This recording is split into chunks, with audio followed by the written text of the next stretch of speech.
ایک شخص کی دو بیٹیاں تھیں۔ ایک کسان کو بیاہ دی، دوسری بیٹی کی شادی کوزہ گر یعنی مٹی کے برتن بنانے والے کے ساتھ کر دی۔ سال بعد بیٹیوں کے حال احوال جاننے کے لیے وہ شخص ان کے گاؤں اور شہر چلے جاتے تھے۔ جو بیٹی کسان کو بیاہ دی ہے وہ خوش دلی سے باپ کا والہانہ استقبال کرتی ہے، خیر خیریت اور کسب معاش سے متعلق پوچھنے پر بتاتی ہے کہ ادھار بیج خرید کر کھیت کھلیان آباد کیے ہیں، اب بارش کا انتظار ہے، بارش ہوئی تو سمجھے رحمت ورنہ زحمت اور مصیبت۔ وہاں سے رخصت ہو کر کمہار کی بیوی کے پاس پہنچتے ہیں۔ بیٹی باپ کا خوب استقبال کرتی ہے، خیر خیریت اور کسب معاش سے متعلق سوال پر بتاتی ہے کہ بڑی محنت سے کچھ برتن بنا کر سوکھنے کے لیے دھوپ میں رکھے ہیں، اب بارش نہ ہوئی تو اللہ کا کرم، بارش ہوئی تو زحمت اور مصیبت۔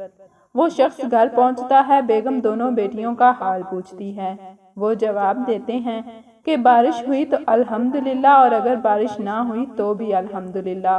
سبق اور عبرت، جو چیز آپ کے لیے مناسب ہو ضروری نہیں وہ دوسرے کے لیے بھی مناسب ہو، اور جو آپ کے لیے مناسب نہیں وہ دوسرے کے لیے بھی نامناسب ہو یہ لازمی نہیں۔ جزاک اللہ۔